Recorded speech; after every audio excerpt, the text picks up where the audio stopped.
Well, good evening, ladies and gentlemen. My name is Professor Joanne Seiss. I'm the Provost and Chief Academic Officer at the University of South Australia. I'm very pleased to welcome you all here on tonight on behalf of the Bob Hawke Prime Ministerial Centre to our presentation with the Hon Julia Gillard AC as she discusses her book, Not Now, Not Ever. Firstly, I would like to invite Rosemary Wanganeen to provide the Kaurna welcome. Rosemary is a Kaurna elder and an award-winning proud South Australian Aboriginal woman who is sole operator and owner of the Healing Centre for Griefology since 1993. Please join me in welcoming Rosemary.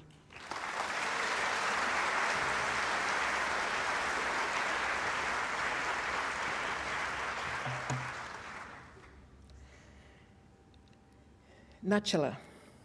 Thank you, Joe, for that introduction. And Natchala to the Bob Hawke Prime Ministerial Centre for inviting me to perform Welcome to Kaurna Country.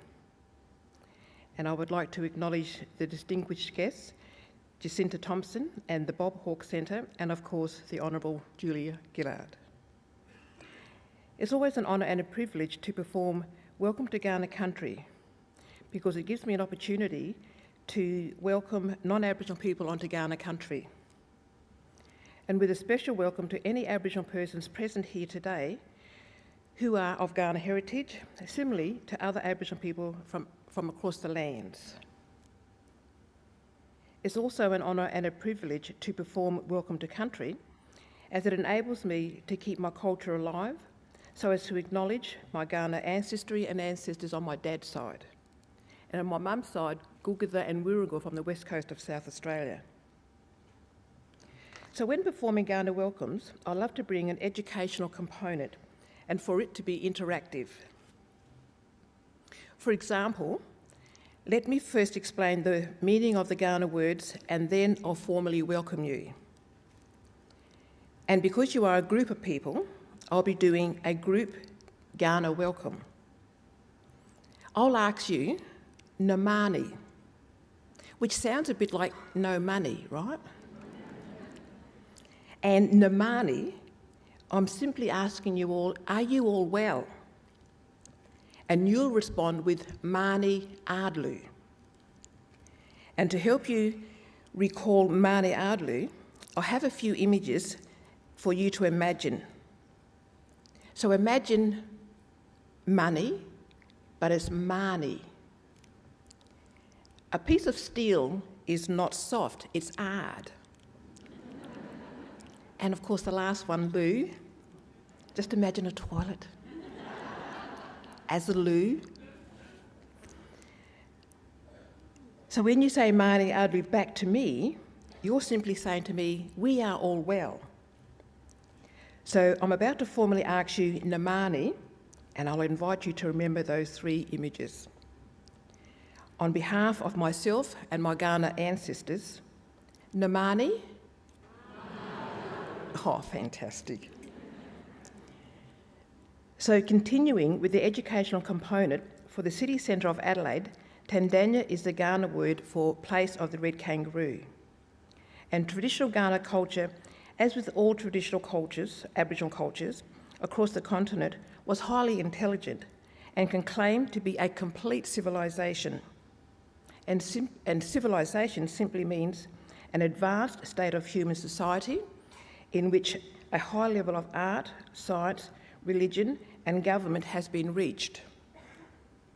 So for over 60,000 years, our ancestors maintained a complete civilisation and not a book in sight. And many more aren't aware that Kaurna country is far and wide. So if you imagine a wheel with 9 spokes and the city of Adelaide is the hub, and these spokes approximately extend into the following places. Crystal Brook, which is about 2 hours north of Adelaide. Then back down in a southeasterly direction into Clare, about 1.5 hours from Adelaide. Still in a southerly direction into Gawler. Follow the foothills of the Mount Lofty Ranges and continuing in a southerly direction to the south coast, the Fleurieu Peninsula into Cape Jervis, about 1.5 hours from Adelaide.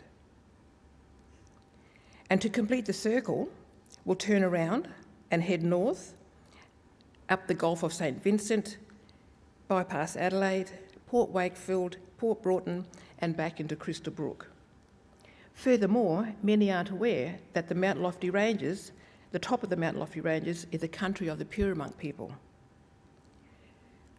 My welcome always acknowledges my gratitude for the sharing of modern Australia, and from my heart to yours, I'm truly welcoming you, each and every one of you. However, I also acknowledge my deepest sadness for the human cost to us as Aboriginal people for this sharing, and that our Aboriginal ancestors never ceded sovereignty to our traditional lands, seas and waterways and their complete civilisation. But realising I hope it'll always be we have a right, a role and a responsibility to be a part of the reconciliation. This is reconciliation in practice, us being here tonight. Because our nation of Australians have many cultural identities, let's continue recognising each other's humanity so that we can continue moving forward as one nation to a place of equity, justice and in partnership together as contemporary Aboriginal and non-Aboriginal Australians for the health and well-being of our future generations under our Great Southern Cross. So as we journey through our Australian lives, walking upon Kaurna country, our Aboriginal and non-Aboriginal ancestors ask us to tread ever so gently, as with our youth, who are our future. They too ask us to tread ever so gently, and not just upon Kaurna country, but tread even more gently upon Mother Earth. Because this is her home, and all living creatures are just visitors passing through. Yes, that includes us as humans. So thank you again, Joanne, and the Bob Hawke Centre, and like everyone else, I'm very much looking forward to the conversation between Julia and Julia. Thank you.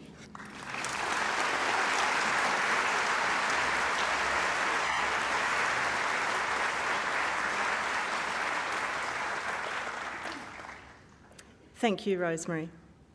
We are very pleased to see so many of you here this evening, and I would especially like to welcome our speaker, of course, the Honourable Julia Gillard AC, journalist Julia Lester, Ms Jane Stinson, member for Badco, and University of South Australia Council members.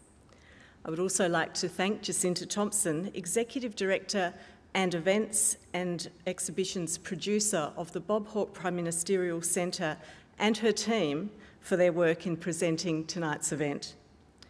Copies of Julia's book, Not Now, Not Ever, are available to purchase in the foyer following her in-conversation this evening, and Julia will also be in the foyer to sign copies of the book. Some housekeeping. The session tonight is being recorded and a video will be available on the Hawke Centre website next week.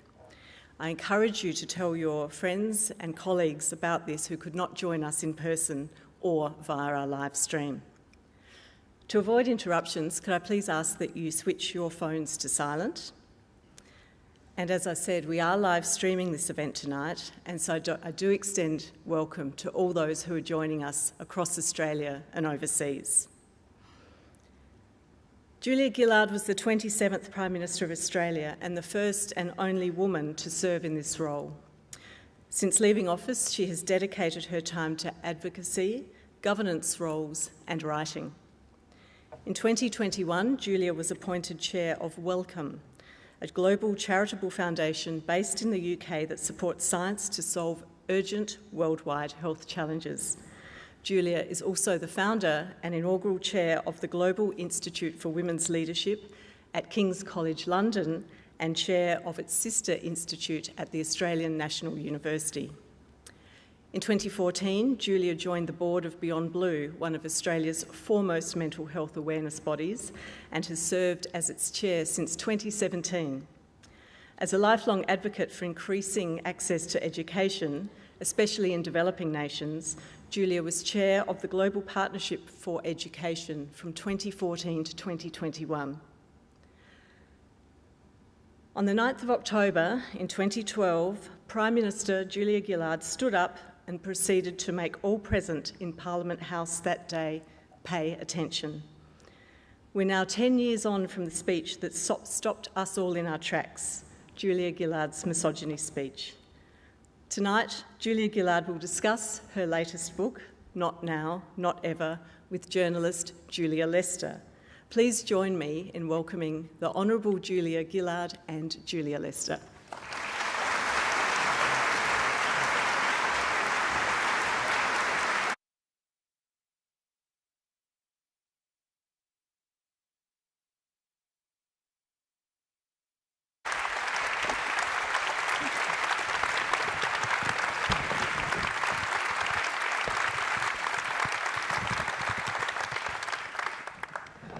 Well, good evening. What a great sight it is, Julia Gillard, looking at this expectant crowd.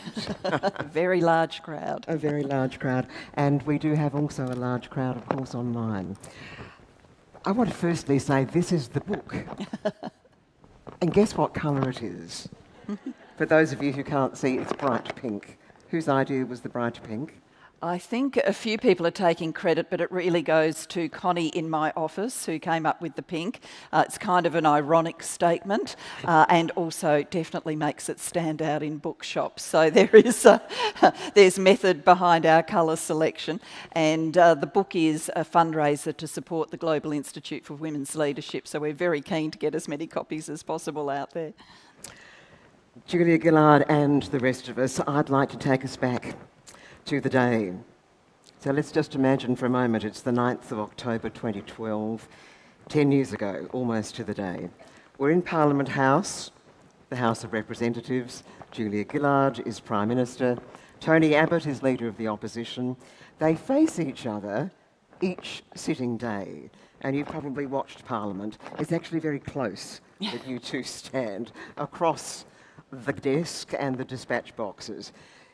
In a place in Question Time, which is where this is happening, which is often called the bear pit of Australian Parliament, it's noisy, it's argumentative, and there is a bit of ugliness in the air because Peter Slipper has been the Speaker of the House since the previous year, chosen by Julia Gillard and her party.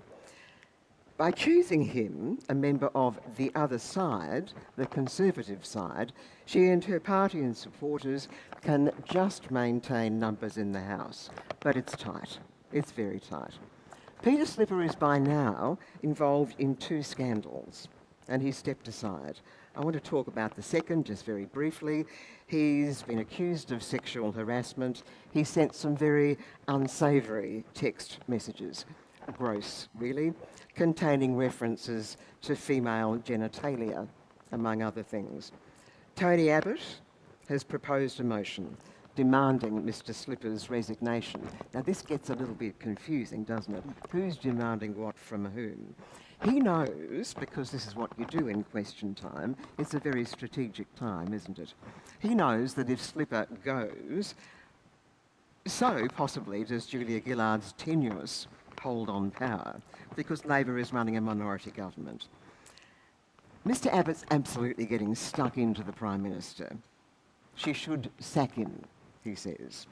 And he says, what female Labor members would describe as sexist and misogynist is being supported by Ms. Gillard. This is a government, he says, referring to Julia Gillard's government, which is only too ready to detect sexism, to detect misogyny, no less, until they find it in one of their own supporters. Just an ordinary day in Parliament, Julia, really, was it? Well, in many ways, it was just an ordinary day in Parliament. And, I mean, Tony Abbott's style as opposition leader was to be always combative and to be always trying to create the impression that the minority government was teetering on a precipice and was about to fall. Actually, all of that was inflated and inflated on this day. I mean, whatever happened with Peter Slipper, the government was secure. We had arrangements with others, which meant the government had a majority on the House of Representatives. So that was actually never in contest. But Tony Abbott's style was to be punchy in question time, and then he would frequently, after asking 5 or 6 or 7 questions, move a motion, and that was just his routine. It hadn't been a routine adopted by oppositions in the past. They'd saved the moving of motions to the days that there was something incredibly serious going on, and so when the opposition moved such a motion, it really heralded that this was a big and different day. But Tony Abbott basically did it every day. So I was readying myself for that, for question time, which would probably be followed by a motion at some point. And, you know, I knew that the theme of the day was sexism because Peter Slipper had been unmasked as having sent these text messages. This was new information, so it was obviously running strongly in the news cycle. So I knew sexism would be the theme of the day. I knew that Peter Slipper would be considering his position that day. And so I got ready to be asked a series of questions by Tony Abbott, and then if he moved one of his inevitable motions, then my routine with those was to not involve myself in them, to let someone else from the government do it, because I didn't want to be seen to be elevating his tactics. So I got ready for question time, knowing it was going to be about sexism. I'd have to say I was literally gagging on the hypocrisy that an opposition that had profited so much from sexist stereotyping of me was apparently now going to feign some sort of concern about sexism. I mean, gagging on the hypocrisy, and very frustrated that for a long period of time I'd sort of not engaged in this debate. I'd sort of stayed silent, stayed stoic when all of this sexist imagery was around me. So, you know, I was kind of frustrated, coolly angry about it all. But my preparation for question time was basically asking my staff to get together Tony Abbott's top 10 sexist quotes, which they did remarkably quickly. And they gave them to me, and so I walked into the House of Representatives going, well, he'll ask me a question, I'll flourish one of these quotes, he'll ask me a question, I'll flourish another, and that'll be the way the day goes. But what actually happened was, instead of asking any questions, so this was a break from his routine, quite a sharp break, he leapt to his feet and moved a motion. And I walked over to the advisor's box once he'd done that, and because I was already feeling this cool anger, I did say to the advisors, I'm going to take the reply. And my Chief of Staff reminded me in preparing this book that he said to me at that stage, you know, really? Are you going to do that? Because it had been my routine to not get involved in opposition tactics like this. And I did stop and I did think about it. So in an alternate reality, I might have agreed not to take the motion, in which case the misogyny speech would never have been delivered. But I did end up saying, no, I'm definitely going to take the reply because, quote unquote, as Ben recalls, I'm sick of this shit. So the misogyny speech is really that.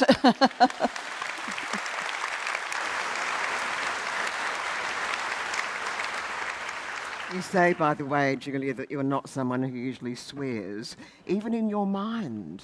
No, I don't. Oh, you weren't being honest about that. I did say in my story, I'm not someone who usually thinks in swear words, and I think that's broadly true. But I'm certainly not. I did have the terminology, for goodness sake, going through my mind that morning, cleaning it up just in case any children are watching. But I'm not someone who routinely has a saying like that running on loop through their mind, but it was on loop through my mind that morning. There's a quite lovely description. I don't know that it was in the book, but I read it elsewhere from one of your staffers who wasn't in the room to start with, writing a boring speech about something else, but watching you, and he didn't realise that you were going to respond, and then he saw you stand up and he thought, oh, I better turn this up, I think. Yeah. And then he saw the finger go up, then he saw Tony Abbott looking a bit, looking at his watch, getting a little bit uncomfortable. So there you were, you said, OK, I'll do it. The staff are saying, you sure? You're armed with 10 quotes. And then you say, I rise to oppose the motion. I will not be lectured about sexism and misogyny by this man. I will not. The government will not be lectured about sexism and misogyny by this man. Not now, not ever. Did you make that up as you went along? So the not now, not ever just... Wow! Yeah, I just, while he was talking, I did some handwritten dot points to sort of guide me, help guide my thinking through a structure of a speech. So I was doing that as I was listening to him with one ear, which was enough. And we actually produced the handwritten notes in the book, and I've got the world's worst handwriting, so spot the legible letter could become a game for you all to play at home, and I just gave it off that. So the terminology in it, none of it was, worked through or anything like that. It was just coming to me. And in fact, when you watch the start of it, you see me use the line about he needs a mirror, and actually that's been shouted out over my shoulder by some members of the back bench who was like, he needs a mirror. I'm like, that's a great line. He needs a mirror. So it was all happening in real time. We have to remember that you've been at this for years by this stage, at Parliament, background in law, debating at school. You're very good on your feet. You like it, don't you, out there on the front line? Yes, I mean, I have said to people, in one way the misogyny speech was the work of a moment because I just stood up and gave it. In another way, it was the work of well more than the decade I'd been in Parliament. I mean, I could not have given that speech in my first or second year in Parliament. You obviously get better and better and better at your craft. You get more and more exposed to the front line of question time. You get more used to dealing with it when it's got really hot. And so by the time I was Prime Minister, I had that skill set with me, and I could bring it to bear in that speech.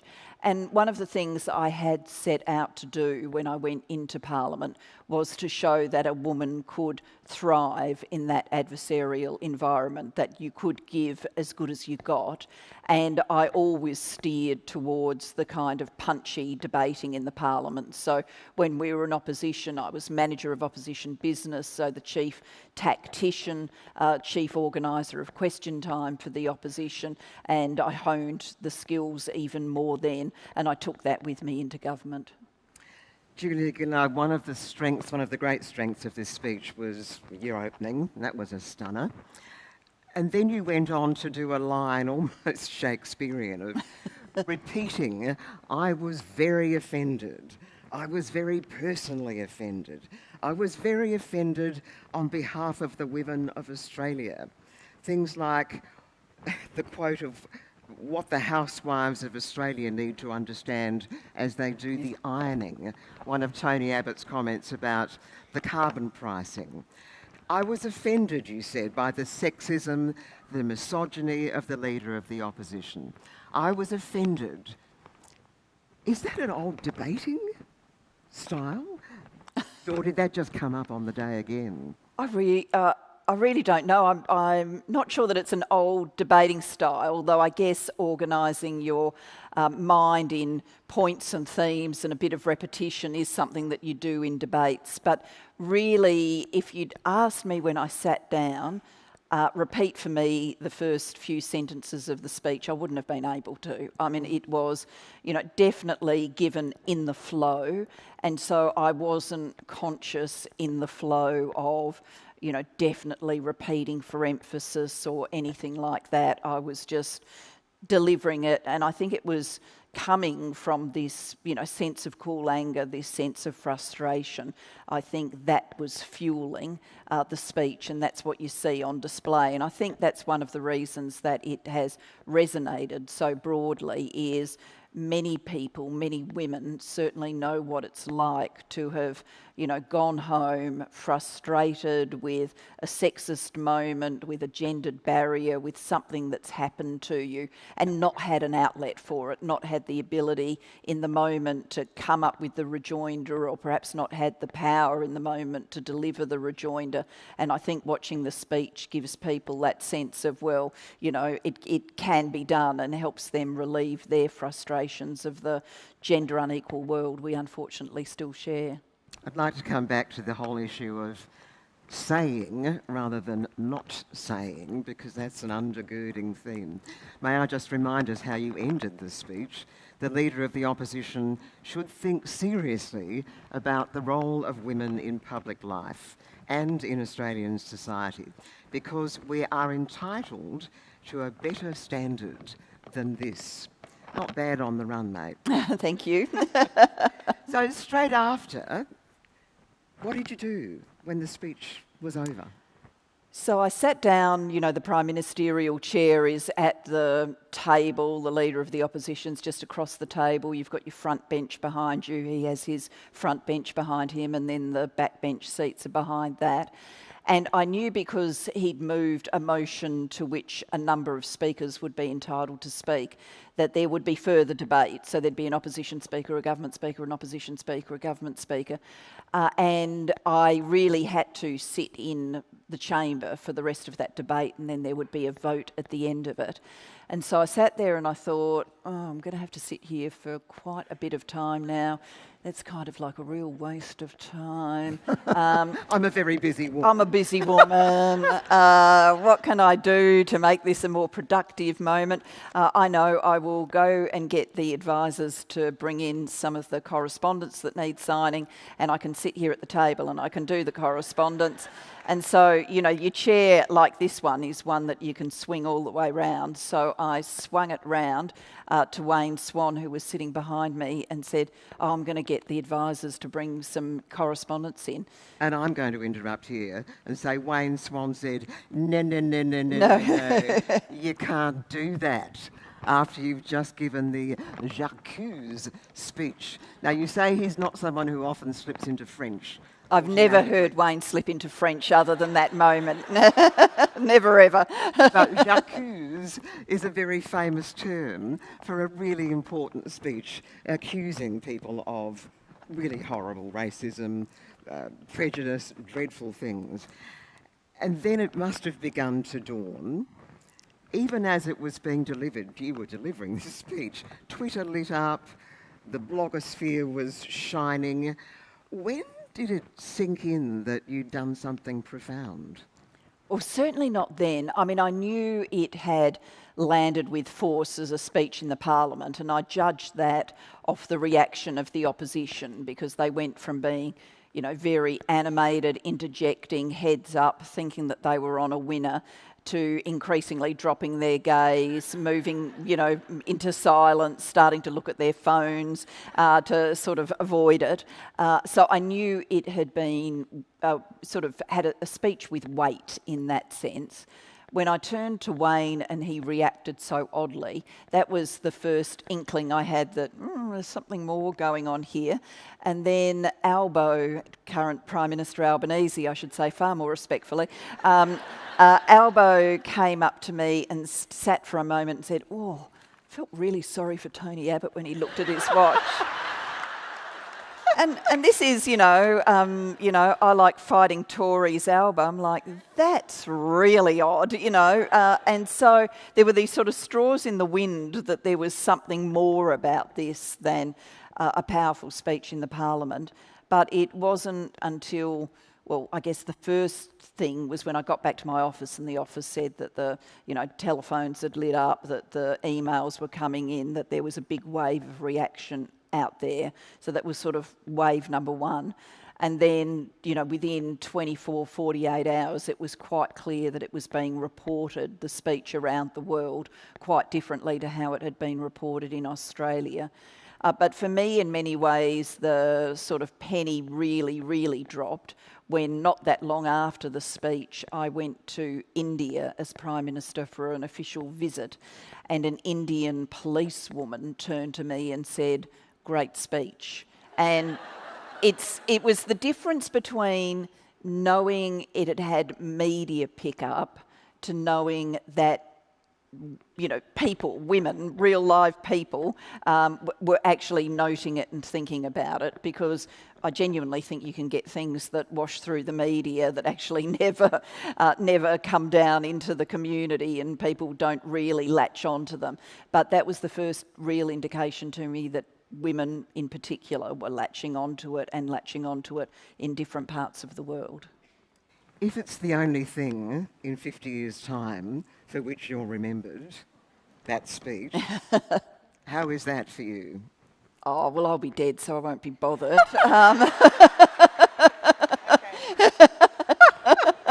All right, 15 years. 15 years. I'll definitely make that. 50 years, I'd be 111, possibly not. I used to be frank, I used to be a little bit frustrated that, you know, I mean, it was in Parliament for a decade and a half. I was Deputy Prime Minister, I was Prime Minister, we did a lot of big things, and apparently it all came down to one speech. But I'm sort of reconciled with it now, and, you know, I mean, in many ways, most people don't exit a political career with much remembered at all. Certainly Australian politics is not sufficiently noted around the world that people know much about Australian politics. And so I do feel if, you know, there are people around the world and that's the only thing they know about Australian politics, I would prefer it was that than a whole lot of other things. So I'm definitely at peace with that being, you know, one of the opening lines of the obituary.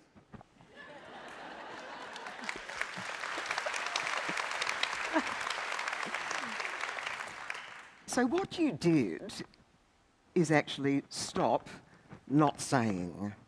And that is quite a theme of your book, because so many of us as women spend a great deal of our lives not saying. We don't want to be angry, we don't want to be pushy, we don't want to get the blokes cross, all the things. You named, you blamed, you pointed your finger loudly. You were in a very powerful position. It's still reverberating. Can we all do that? Can we point, name, blame? I wish I could just say a simple yes to that, but I don't think it's as easy as that. I think many women can, and many men can too. And we need both. We just got a mic being handed to you. Okay. Is my mic not working? Okay, we've got a technical... I thought there might have been a wombat on the floor. Yeah, no, technical change. Yeah, I think many women and many men can call it out and should call it out, and they're in a position that's secure enough, empowered enough that they can do that. And just interesting research sidebar, because this is what we do at the Global Institute for Women's Leadership, we research stuff. The research actually shows that if a man calls out sexism, that will be better believed than if a woman calls it out, which in some ways is a kind of galling finding. But people think that because they think if a man is calling out sexism, he's just doing it because he's concerned about it. Whereas if a woman's calling out sexism, maybe she's got a mixed motive because it's in her interests to say something is happening because it's sexist. So I think many men and women can call it out and should call it out. But I'm under no illusion that there are also plenty of times that it's impossible to. You know, the youngest person in the workplace, the most recently recruited, the most junior, it's too much to say to that person, it's on your shoulders to call it out. But I think what you can suggest is that people try and find the allies at work, the people who think the same way, who might be able to support them or do it for them. Julia, you and I were just looking in the back room at a comment today. So this is 10 years later, when we hope things have got better. In Queensland's Parliament, Anastasia Palaszczuk, the Premier, says she will talk to Agriculture Minister Mark Furner after he referred to opposition MP Ross Bates. Ross Bates is a woman, during Parliament yesterday, saying, "What a dopey, stupid woman you are." What do you make of that? Well, I'm surprised and disappointed because I have been saying over the last week in many places where I've been talking about the misogyny speech that I do think it is increasingly difficult, indeed almost impossible, for the same terminology that was used about me to be used today without an enormous backlash. And that is because I think we're much more sensitised now to sexist content and we're much more prepared to call it out. And certainly media, social media are much more prepared to shine a light on it. So I haven't been following this, scandal moment by moment, but I would imagine that's what's happening right now, and so it should. I haven't been either, I have to say. I was pretty surprised. So many things to say. Former Liberal Party Foreign Minister Julie Bishop, once described by Tony Abbott as a loyal girl, confirmed the existence of a kind of boys' club in Parliament in Canberra, the Swinging Dicks. Really? Were they around when you were there? Oh, That's a very difficult question.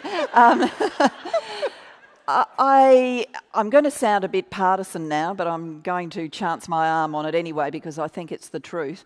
I think we've got to be pretty careful when we say the Parliament because it's absolutely true to say that there's still more to do on all sides of politics to deal with sexism and misogyny.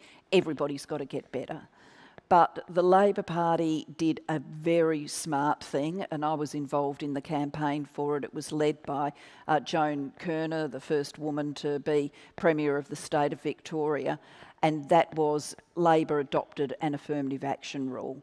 And so if you go back and look at the statistics in the early 1990s in the federal parliament, the Labor Party was like at 14%, 14% women, and I think the Conservatives were around about the same, maybe 13%, but basically even Stevens and really, really bad.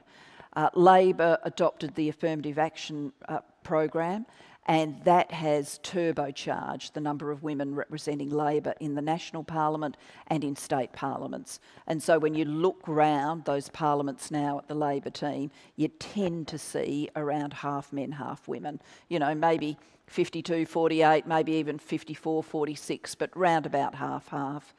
The Conservative side of politics, in my view, made a major error in not adopting a similar target. They instead went for mentoring and networking style programs, and all these years later they've sort of inched their way into the sort of 20%, but they haven't made the big lift. And you don't change dynamics until you change who's round the table. And so whilst the Parliament, question time, it's still raucous and there are lots of things that still aren't equalised and people could look and say that is still a boys' club. When you do the dig underneath into the party room meetings, into the ministries, into who's got political power within each side of politics, you find a very different story on the Labor side compared with the Conservative side. And one of my hopes is that in this period of reflection that the Liberal and National parties would be going through after the election loss earlier this year, particularly an election loss which was so shaped around high-profile female independents taking their heartland seats, that they will think this through and act differently for the future. I was watching you talk to former British Prime Minister Theresa May in one of your lectures in London, International Women's Day, and you were both comparing life as Prime Ministers, of course. Really, what interested me was the only difference in your experiences was the name. You're prepared to say, I'm a feminist, we've got to get more women in, it's a boys' world, we've got to change it. She doesn't like doing that so much, she thinks she's playing into the bloke's hands. But essentially your experiences were very, very similar. Not in terms of the abuse that you copped, but in the gender imbalance in her party. Did that surprise you? Oh, no, it doesn't. I mean, I think I've used the feminist word about myself all of my adult life, so I'm very comfortable with using it. I do think, though, that for many Conservative women, it came during their formative political experiences to be associated with progressive politics with the left, and so it's not a term that they would comfortably apply to themselves. Now, in my own view, I think that's misunderstanding how the term is used today. When people talk about feminism, men talk about being feminists, and by it what they mean is that they're passionate about gender equality and they want to see change. But I can understand that people have got their own, steps through politics and their own formative experiences, and she was reflecting that. But I think there's, beyond the terminology, there is a sort of analytical difference, and I'm very clear about this analytical difference. I think we've been through the era of lean in, where a lot of the dialogue was about the way in which women needed to change. So, the lean-in dialogue is all around if only women stood up for themselves more, if only women showed more confidence, if only women negotiated for their higher pay packets more assertively, if only women went for the promotion even if they weren't sure whether they could do it. Basically, if only women acted a lot more like the stereotypes we associate with men. I think that is a misunderstanding of the way that power shapes sexist dynamics, and what we've really got to do is change the structures.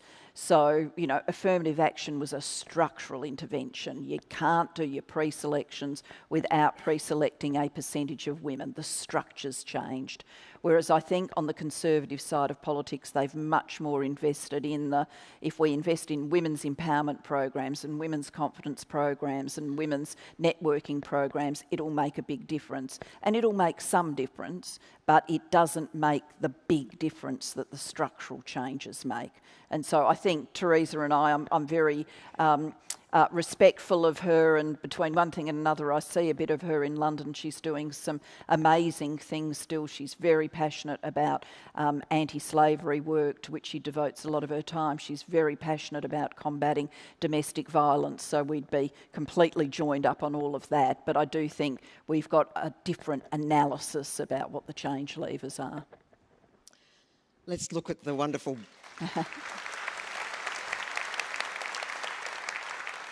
Let's look at the bright pink book then, shall we?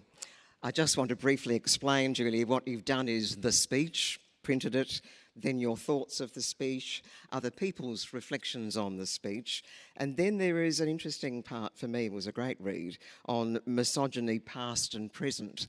Now, how can that be a great read? It just is. And the third is fighting misogyny. So we might just move through a little bit of that. I was very taken in Catherine Murphy's comments, very prominent Australian journalist, you might know, she writes these days for The Guardian.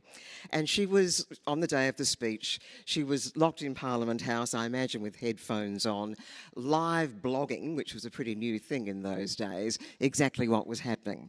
She was absolutely trained to write exactly what was happening.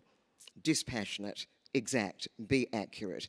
And she says now, looking back, almost to the point where she didn't understand what she was doing. The words were right, but she said, I didn't really understand the power of the dynamics in Canberra was to actually knock at gender. So she said at that stage, I'd been reporting for years. It took me that long to understand that I'd been buying the argument that you have to be dispassionate. And we've seen, certainly in the last year, some very major journalists, Laura Tingle, Samantha Maiden, come out and say, this is what's happening and this is how I feel about it.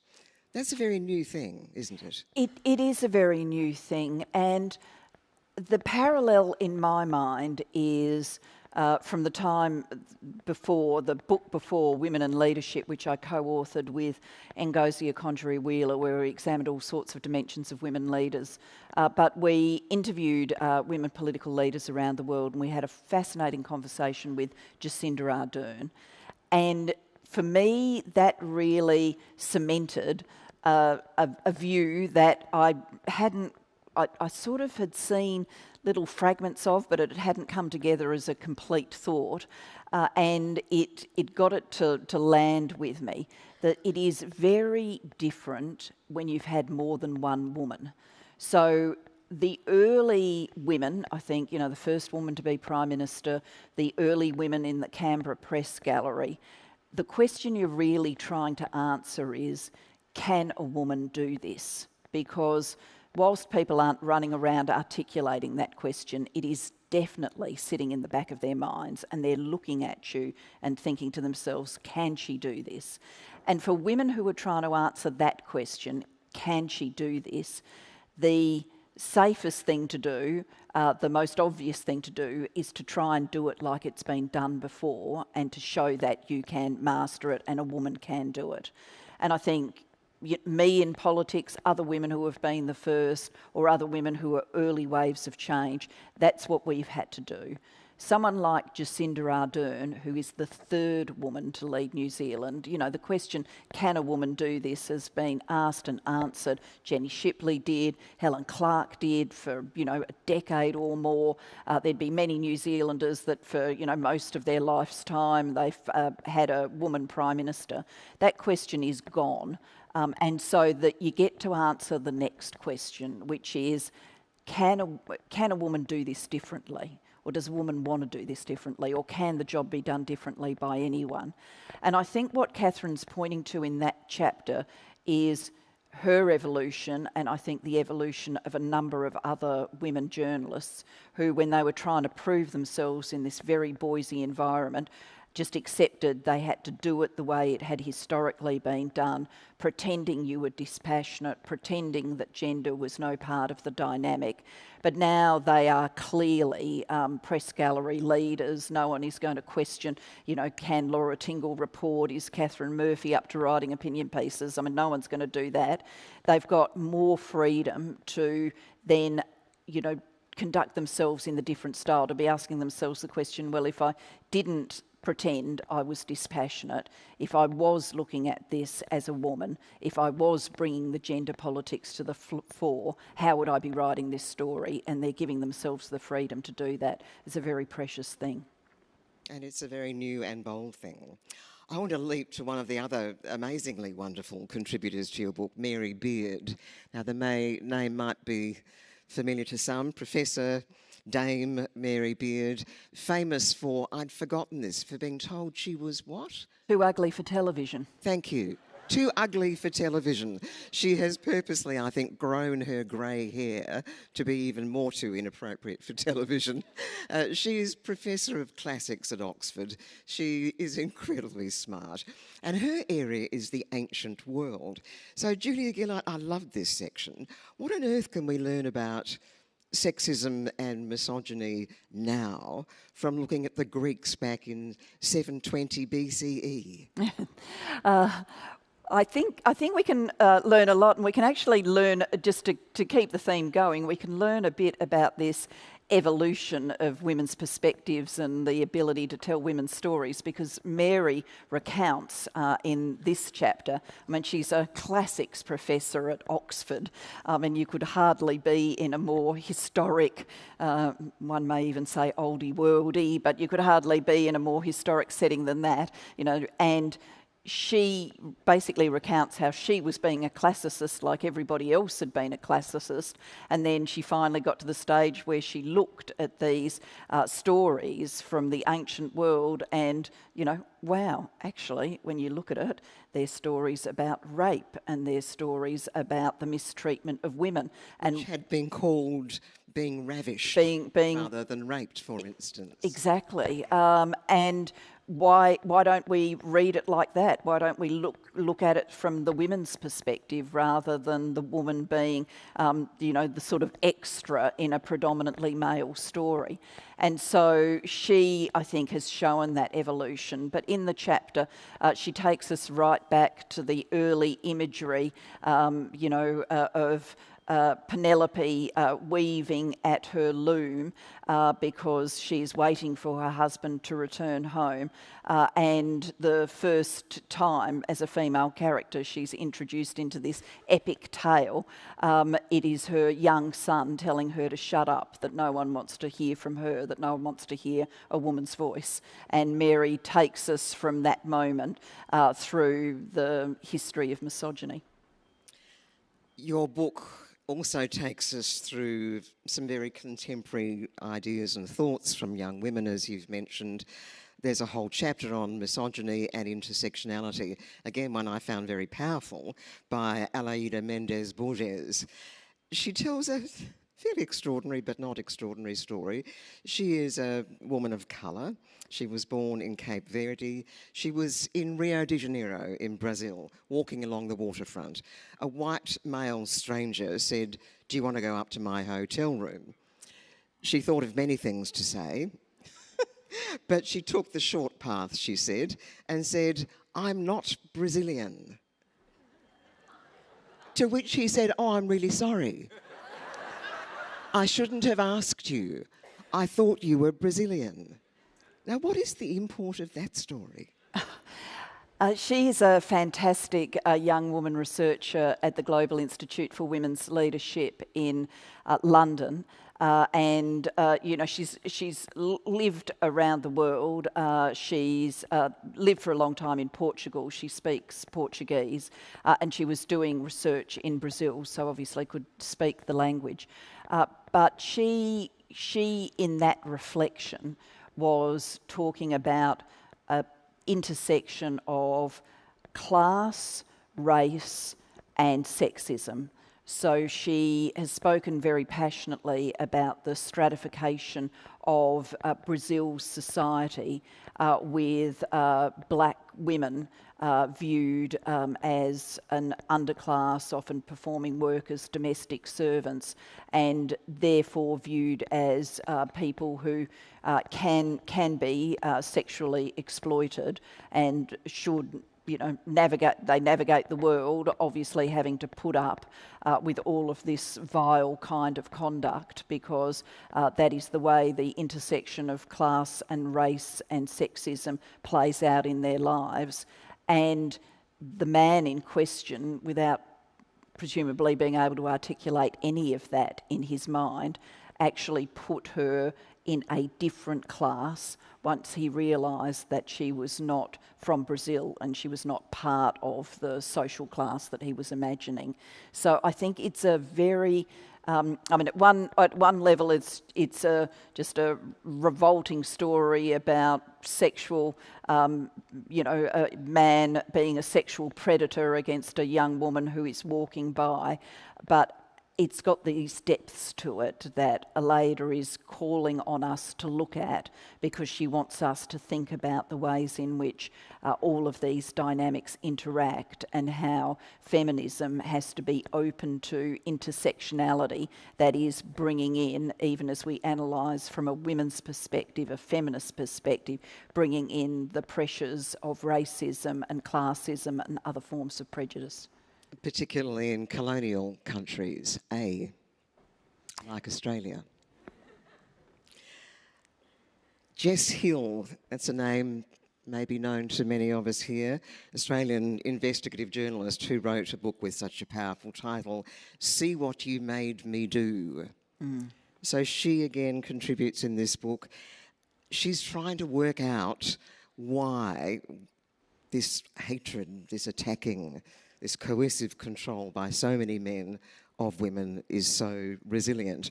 And she drops in that incredibly strong quote from Margaret Atwood. Margaret Atwood says, "This is not scientific. I just asked a bunch of students, they were talking about poetry, but she said, I asked them, why women, students, why do you feel threatened by men? they're afraid of being killed. The other question, why do men feel threatened by women? They're afraid that women will laugh at them. Now, to start with, that seems almost a ridiculous juxtapositions of two things. But Jess Hill says, well, maybe not. Maybe that's what's underneath this rage. What do you make of that? Yeah, I really, I was going to say enjoyed, it's not the right word. I really learned a lot from Jess's chapter and from her book. I wish I had all of the answers here. I don't. But, I mean, as Mary Beard points out in her essay, I mean, violence against women is unfortunately as old as history itself. But why it's still happening today, when we would say people are much more likely to recognise the equality of men and women, whilst life can be very, very hard for many people compared with the standards of many eras and many generations that have gone before. We're more materially wealthy, more comfortable, healthier than we've been at other times in human history. So why would there be this rage? And I think it may be about changing societal roles, gender roles, a loss of a sense of control, of knowing, a man knowing that this is definitely his place in the world, this is the people who must adhere to his needs, who are subservient to him, that those things have been thrown up by changing societal norms, and that there's a backlash and reaction to it which comes out in rage. I wonder a lot about how all of this plays into social media. I've asked myself the question many times without ever getting to a satisfactory answer, whether the vile misogyny you see on social media is just giving expression, because of the anonymity of the platform, to the misogyny that was always underneath in our society. So whilst we like to think we were moving forward, actually there was just this huge, sewer of misogyny there, and social media is the window that lets us see it.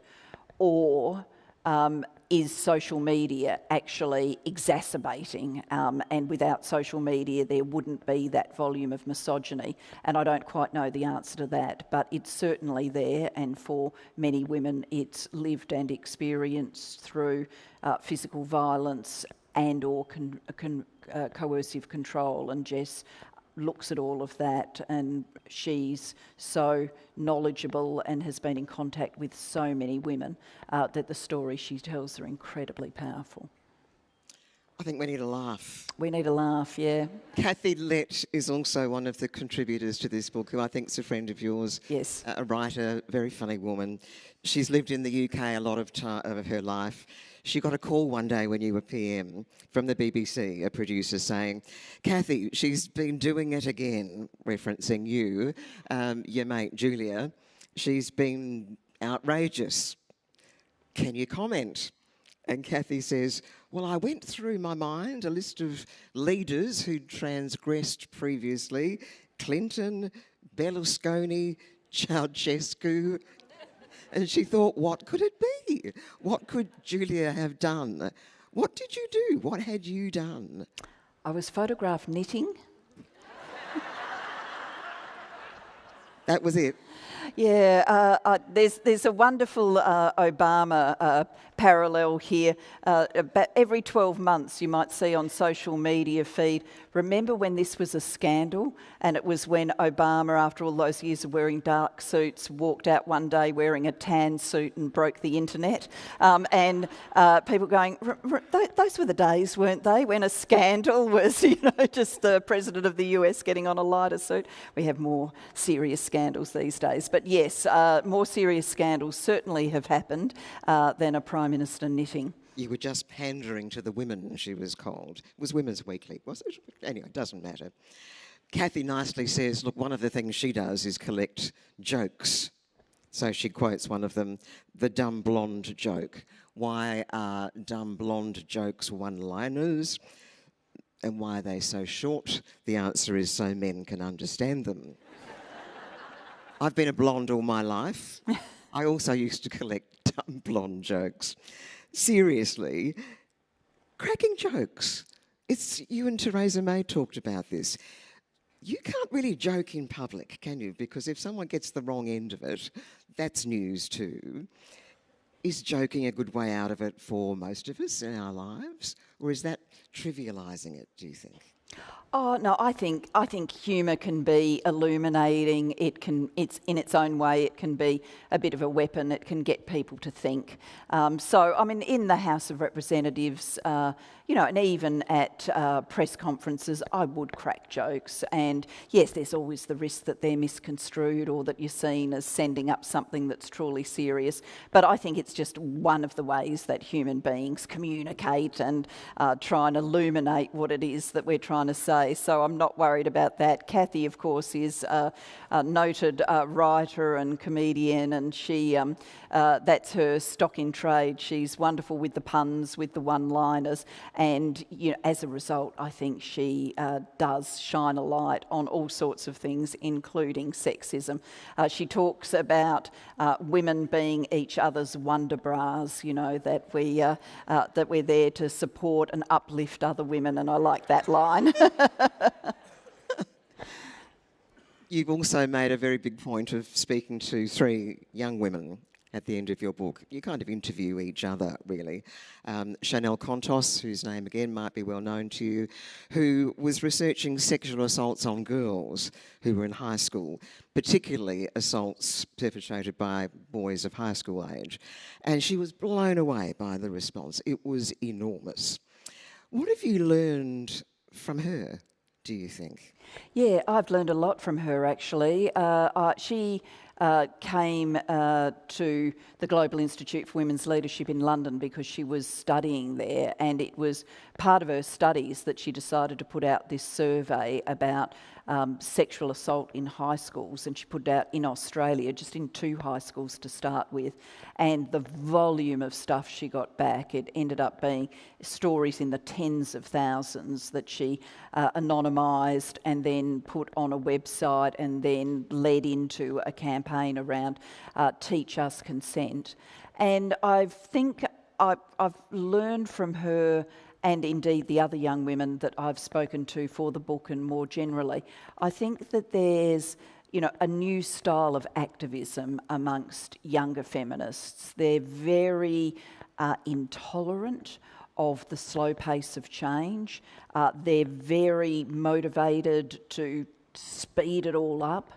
They're not that interested in being seen to be acceptable. They don't worry that people are going to look at them and say, she's a nice person, or I really get her. They don't mind, they're prepared to irritate, anger, inflame even, to make sure that change happens. And I think that that's quite a different personal style from the one that many of us have learned over decades. So yes, I can stand in the House of Representatives and give the misogyny speech, but all of us have lived, I think, with this dynamic that, if you don't want to be the angry woman, you don't want to be the bitter woman, you don't want to be the one who's constantly told to lighten up, why don't you just smile? We've all self-moulded for a bit of acceptability, and I think this next generation is not going to self-mould for that. They're just going to keep on pushing, and we need that change.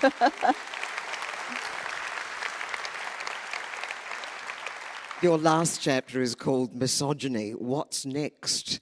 And I have to say I giggled a bit when I saw that, and I thought, oh, more misogyny. Yes.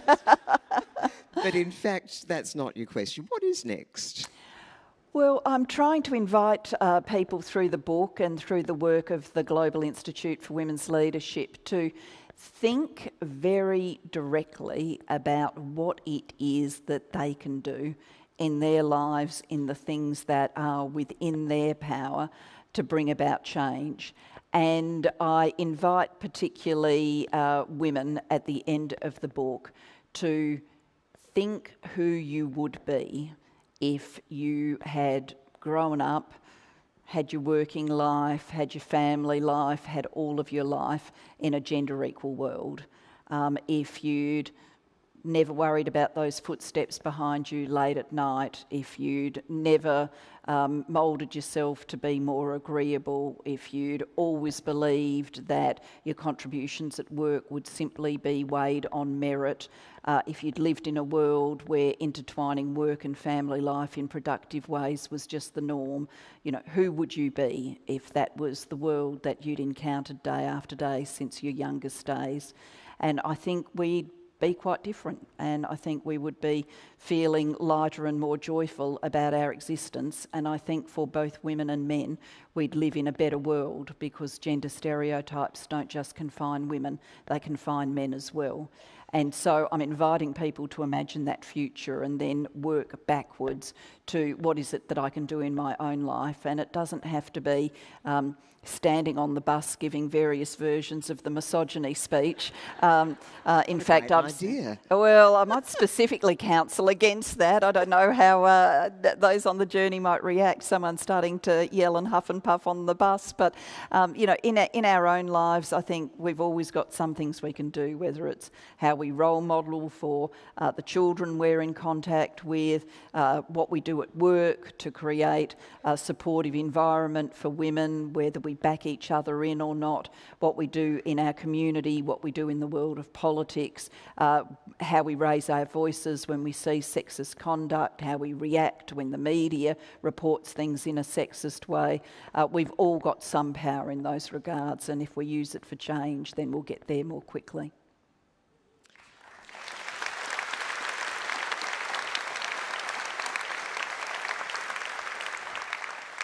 Julia Gillard, just one more question to round it off. It's 10 years. To some a very short 10 years, to some a very long 10 years since that speech. If you were asked to pull out a few of the big changes that you've seen in that time, what might they be? Yeah, it seems a short 10 years to me. I mean, obviously, because we've been preparing for all of this for quite a long time, the 10 years has been on my mind. But before we got to this stage, I would meet young women, I'd be walking down the street, meet a young woman who would say something to me like, I was 14 when I heard your misogyny speech, and I'd be looking at them going, shouldn't you be at school? Why aren't you at school? And then you'd add it up and go, oh, because you're in your early 20s, that's why you're not at school. So it's been a short 10 years. The big, I think, big pieces along the way, certainly Me Too, I think showed that social media, which can have so much toxic power, can actually be used for good, and that we got, sexual harassment out from the darkness into the light, and people were prepared to call it out, to talk about their own experiences. I think that's been incredibly important. I would say and they've happened in various ways around the world and in reaction to different events. But the women's marches in the US, here in Australia, in the UK, women's resistance, we're seeing that in Iran now, women's resistance, we're seeing it in Afghanistan. I think the force of those activist movements has been one of the big takeouts from the 10 years that's been, and I think will continue to have force in the world. Here domestically in Australia, I think so much of the election was shaped around women's policies, women's voices, and to see an election like that is something I don't think the political pundits would have predicted even sort of 12 months ago. But I think it's changed our view of politics and changed it for the better. So there's some of the big moments, but we call it waves of feminism for a reason, because you get to do the big roll forward, but there's always the backwash, and the fact that we can see things like the chaos around reproductive choices in the US, that we can see regimes around the world that are using populist politics and demonising feminism and women's equality as part of that populist politics. That's part of the backlash. So these things, you know, don't happen in one nice linear straight line ever forward. We make an advance, then we've got to deal with the backlash, we make another advance. But I'm an optimist that we'll get there over time. We just got to quicken the pace. Julia Gillard and the Pink Book, the fabulous, which wrong side? Gosh, I'm not good at this. I worked for the ABC for too long and we never got to advertise anything. Not now, not ever, in pink. Julia Gillard will be, by the way. Thank you. Thank you very much.